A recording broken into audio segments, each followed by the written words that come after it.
When people talk about the great civilizations of the ancient world, most think of Egypt or Mesopotamia. But alongside these well-known empires stood another powerful state in the heart of Anatolia, the Hittite Empire. Its kings went to war with Egypt, drafted the first constitutions, and left behind thousands of clay tablets. And yet, the Hittites disappeared from human memory for centuries, until a Czech scholar finally deciphered their forgotten language. Welcome to 10 Minutes History. The Hittites were an Indo-European people who settled in Asia Minor, modern-day Turkey, around 1900 BC. Historians still debate their origins. Some trace them to the shores of the Caspian Sea, others to the Balkans. Whatever their path, they eventually made Anatolia their home and expanded their influence into Syria, Lebanon, and Palestine. The earliest mention of the Hittites appears in the Bible, but for a long time it was unclear who they really were.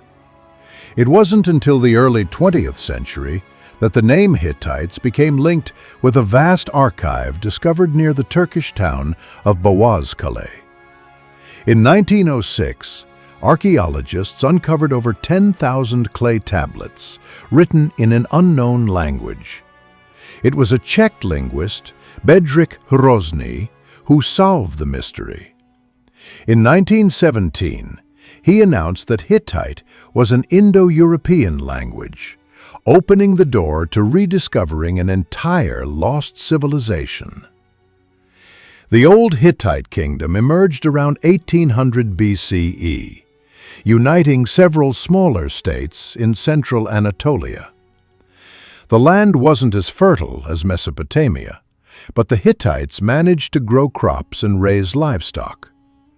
During times of war, farmers were conscripted into the army, which reduced agricultural output and often led to famine.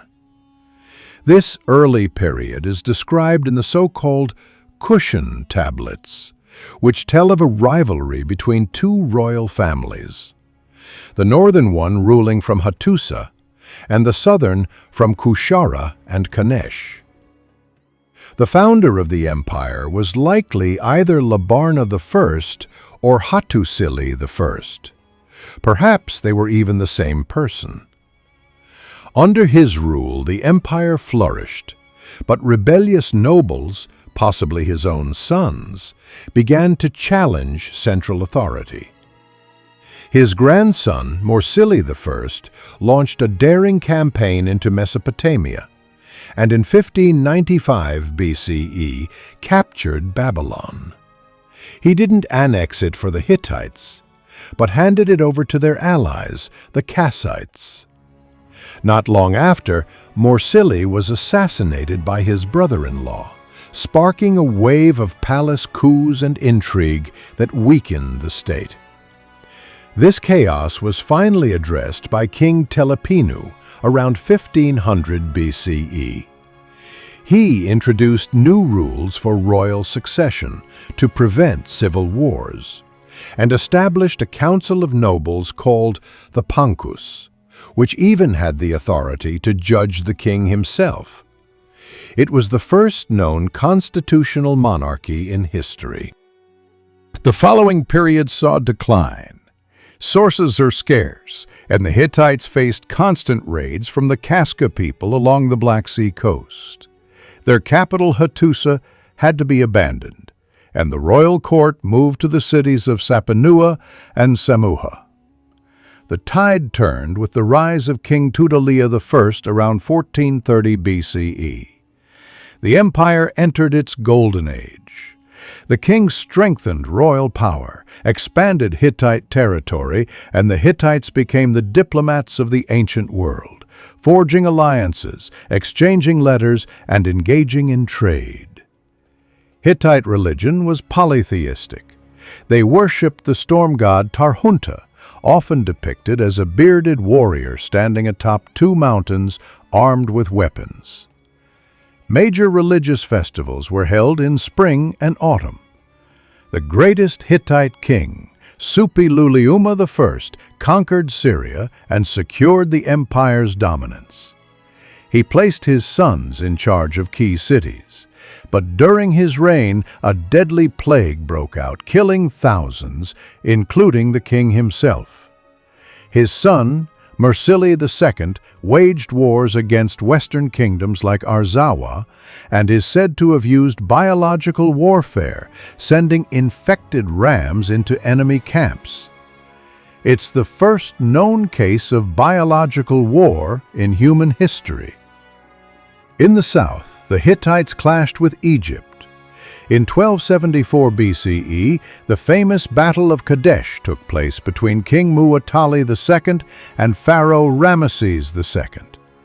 Though the battle ended in a stalemate, a few years later, in 1258 BCE, the two powers signed the world's first recorded peace treaty. Interestingly, the Hittites didn't use coins.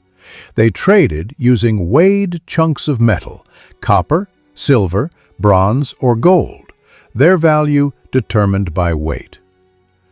The last strong ruler was Tudhaliya IV. He resisted the Assyrians but gradually lost territory. The Hittites briefly controlled Cyprus but couldn't hold it. Droughts, resource shortages, invasions by the Assyrians and the Sea Peoples all culminated in the fall of Hattusa around 1180 BCE. With its collapse, the empire vanished.